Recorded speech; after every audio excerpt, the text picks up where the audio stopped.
Hello, today we're going to go over some basic shapes that you can make with a NeoCube. One of them being the cube that you see here.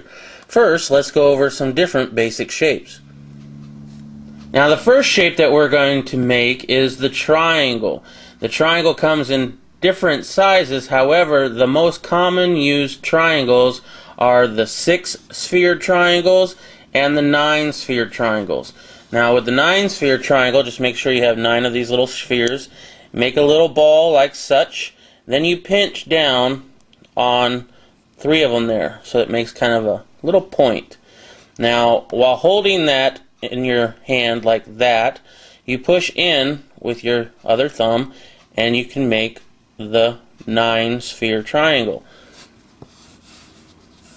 Now with the 6-sphere triangle, it's kind of the same thing. You make a little ball first, you pinch down on 3 of them to make a little point, and then with your thumb you just bring in this last one, and that makes a 6-sphere triangle.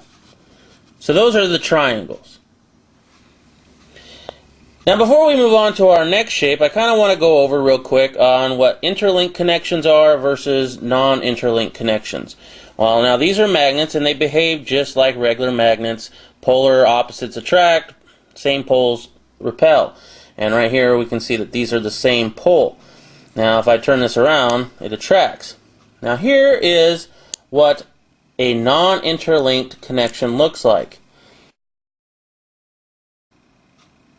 You can tell that the spheres are on top of each other directly. Now a interlink connection is kind of like forcing it together, and it looks something like that, where they're connecting on more than just the top and the bottom of the other spheres. Now the next shape we're going to be creating is a hexagon. Now the hexagon's middle is comprised of 6 of these spheres. So here's 6 of the spheres, and then you touch, a group of magnets to it. Now if I went this way, it would make it non-interlinked. However, a hexagon is interlinked, so we're going to have to go kind of the easy way, because if I was to go this way, it'd be like forcing it together, but if I go the other way, it's more easy and it's not like forcing it.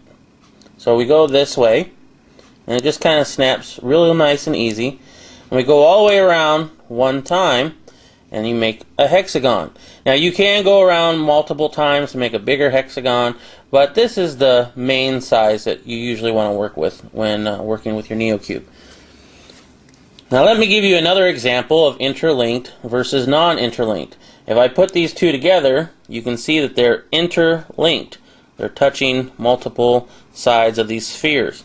However, if I turn this around, now they're non-interlinked. Now another way of making the hexagon is to just count down 6 of these spheres on a line and connect the end to the 6th one, and it kind of makes a line with a little loop, and then you can just wrap it around and make your hexagon. Whichever way you find works for you best is probably the way that you should go. Now the next shape that we're going to be doing is the pentagon. Now just like the hexagon, there are 2 different ways of making it, and here's the first way. First you need 15 of the spheres. Here's a group of 5. You connect those into a little circle like so, and then here's the group of 10. Now here comes the interlinking and the non-interlinking. If I do this correct and make it interlinking, then it'll work just fine, and I can put that one right in the other one, see, like this. And I can just kind of move it around a little bit and it becomes a pentagon. However, the other way is very similar to the hexagon. Instead of counting down 6 and then touching the end to it, we count down 5 and then touch this end to the 5th one. And then we just wrap it around. However, this time it makes kind of a 3D shape, so we kind of have to, make a little bit of an angle on it, like so. And there you go. But the main pentagon is 15 of these spheres, so just as long as you have 15, you should be fine. Just play around with it a little bit. You'll have it. Now for our last shape, what we're going to do is make the NeoCube itself. And in order to do that, we're going to make a full string. And I know it's a lot of a lot of NeoCubes. It's a lot. So what we're going to do is make sure you have a full line like that. And then what we're going to do is we're going to just kind of guess what a third of it is. And what we're going to do is when we get to the part we think is a third of the line, we're going to connect it like this, which makes it, of course, non-interlinked. And it's going to just kind of go with the flow all the way down. Now we get down to here where it ended, and we then take this extra part that we still have, and we then bend it over on this side and let it go all the way down this line. Now, I didn't guess right, and I'm sure you guys won't guess right all the time either. Sometimes I get lucky, but not all the time. So what I have is some extra here, and what I'm going to do is I'm just going to kind of go back and forth, connecting 3 at a time, and when I have that, I will be ready to move on.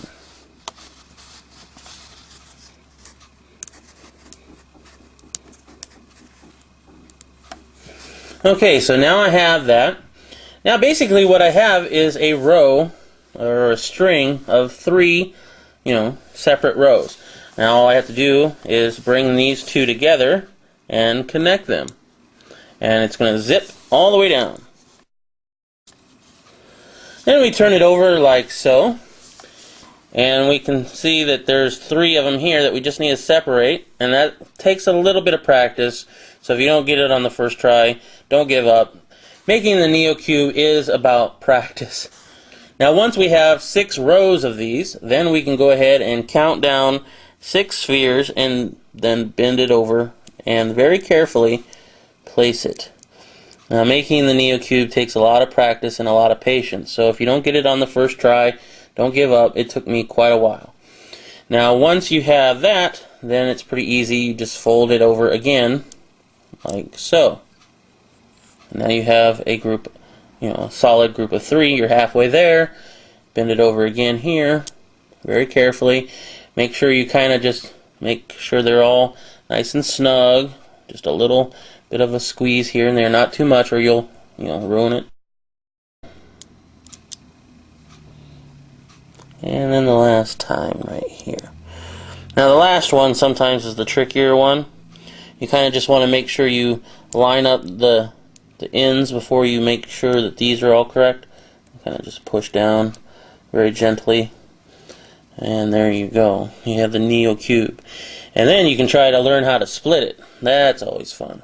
And there are ways of splitting it easier than others. I'm not really going to go into that. That just takes a lot of practice and a lot of patience as well. So hopefully you learned something from this tutorial. Make sure to look for some more of my tutorials on how to make other shapes.